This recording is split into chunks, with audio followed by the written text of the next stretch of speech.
अस्सलाम नाज़रीन, मैं हूं डॉक्टर मसूद परवेज़। काफ़ी लोग मुझे कह रहे थे जी आपने जो इंडस्ट्रियल जोन बनाया है जंग में, तो उसमें तो इरिगेशन सिस्टम कैसे होगा। तो खुशखबरी, बायोफ्लॉक फ़िश और श्रिम्प फार्मिंग ट्रेनिंग का ऐलान। मरी बायोफ्लॉक फ़िश फार्मिंग ट्रेनिंग का आगाज़ 12 और 13 नवंबर को होगा। कराची ट्रेनिंग का आगाज़ 21 और 22 नवंबर को होगा।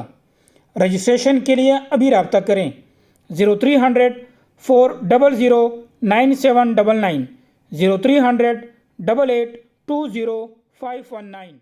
तो वहाँ पे हमारा 7.5 किलोवाट का एक सोलर सिस्टम लगा हुआ है, लेकिन बैटरीज नहीं है क्योंकि सोलर ट्यूबवेल बेसिकली था वो। तो उस पे लोगों को एतराज़ ये था कि भाई आप ये कैसे होगा।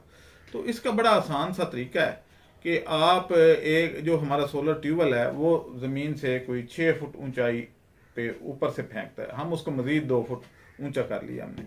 अब यह है कि वो 8 फुट की ऊंचाई से वो पानी फेंकता है, और फेंकता कहाँ है, एक हौज बनाया हुआ हमने, उस हौज में वो पानी स्टोर करता है। 1,10,000 लीटर की उसकी कैपेसिटी है। अब इस हौज से पानी पूरा दिन जो है इसमें जमा होता रहता है, और वहाँ से फिर रात को जब जैसे ही सोलर सिस्टम जो है काम करना छोड़ देता है रात को, तो हम उसको उसका वॉल खोल देते हैं। वो ऊंचाई से पानी पहले टैंक में, फिर पहले टैंक की ड्रेनेज से, क्योंकि बाकी पानी अपना लेवल बरकरार रखता है, तो वो दूसरे टैंक में खुद ब खुद ऊपर नीचे हो रहा है। तो वो दूसरे में, तीसरे में, चौथे में, तो इसी तरीके से 13 टैंकों से हो के तो वो पानी जो है वो आगे मूव कर रहा है खेतों में, यानी पानी ज़ाया नहीं हो रहा। अदरवाइज जो है वो पानी ज़ाया हो जाता है। अब ये क्योंकि शाम को बंद होता है तो पानी का टेम्परेचर जो ज़मीन से इकट्ठा हुआ वो 26 डिग्री पे हुआ।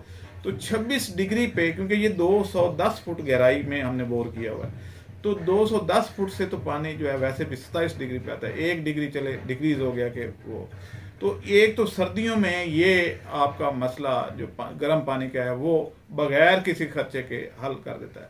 पानी का एक कतरा भी ज़ाया नहीं होता क्योंकि वो पानी आगे खेतों में, ये बेसिकली वहाँ पे 13 एकड़ जगह है। तो 13 एकड़ जगह जो है वो, और एक जो है एकड़ में आपकी तो अगर 1 इंच पानी खड़ा करना हो तो 1,10,000 लीटर की ही होती है। लेकिन हमने तो 1 इंच खड़ा नहीं करना, यानी चावल की जो फसल है उस पर कैलकुलेशन जो की जाती है, तो वो 1 एकड़ में अगर 1 इंच पानी खड़ा करना हो तो 1,10,000 लीटर की ज़रूरत होती है। अब ये है कि जब ये खेतों में जाएगा उधर, और हमारा उसमें क्योंकि 4 एकड़ 4.5 एकड़ का बाग है, तो उसको तो पानी की ज़रूरत वैसे ही कम है। तो बाकी कुछ जो 8 एकड़ जगह है, तकरीबन 8 साढ़े 8 एकड़, तो वो बारी बारी यानी हर हफ्ते 1 एकड़ को सर्दियों में अगर पानी लग जाए तो वो काफ़ी है। तो गर्मियों में जो है वैसे धूप तेज़ हो जाती है तो उसका फ्लो जल्दी हो जाता है, जल्दी भर जाता है। तो गर्मियों में हम वैसे ही पूरा हो जाता है, दिन भी बड़ा हो जाता है। तो इस तरीके से हम सोलर ट्यूबवेल से ही पानी को जो है वो उसकी पावर को इस्तेमाल करते हुए इरिगेशन भी कर लेते हैं, ड्रेनेज भी साथ साथ होती रहती है। लिहाजा अमोनिया का तो कोई चांस ही नहीं है, क्योंकि 4 इंच की डिलीवरी है ट्यूबवेल की। तो वो 4 इंच की डिलीवरी से जब पानी आ रहा है इतनी स्पीड से, तो पानी आगे भी निकल रहा है, तो उसमें फिर वो अमोनिया का तो चांस नहीं। मैं आपको ज़रा ये बोर्ड पे समझाता हूँ, आप आ जाएं कि हम कैसे इसको करेंगे। आए मेरे साथ, आप देखें जी। तो नाजरीन, आज मैं आपको बताऊंगा कि हम बैटरी के बगैर सोलर सिस्टम से रात को कैसे इरेशन कर सकते हैं। यानी रात को तो सोलर नहीं चलता, लेकिन बैटरी के बगैर, यानी बैटरियां आप ना लगाएं तो सोलर से कैसे आप इरेशन कर सकते हैं या मछली पाल सकते हैं।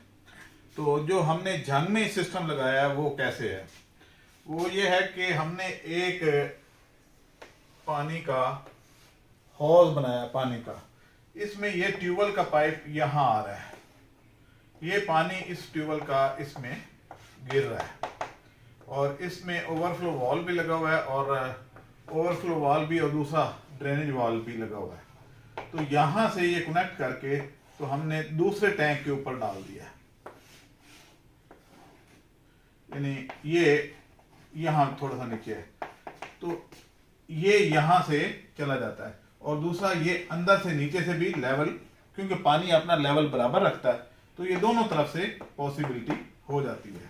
अब तीसरा भी इसी तरीके से, ये तो ये टैंक जो है ये काफ़ी सारे हैं। तो आखिर पे ये पानी जो है इसका वो निकल के तो खेतों में चला जाता है जहाँ पे पौधे लगे हुए हैं।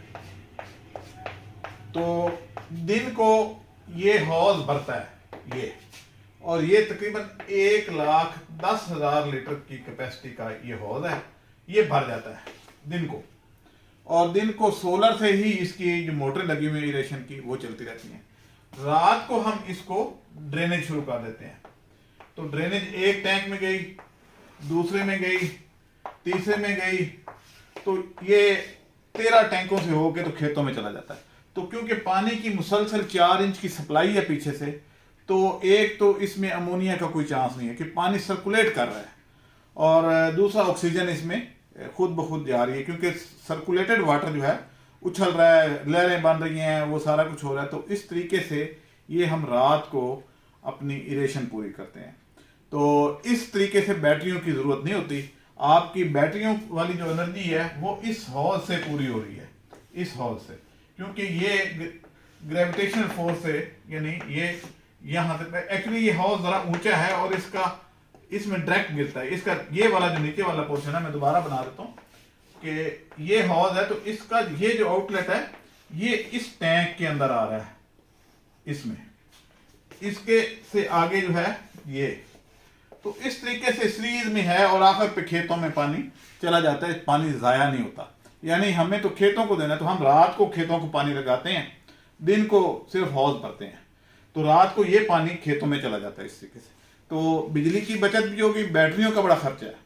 सिर्फ सोलर लगाएं, 7.5 किलोवाट का हमने लगाया हुआ है, तो उससे ये हमारा सिलसिला चल पड़ता है। अब इजाज़त दें मुझे, अल्लाह।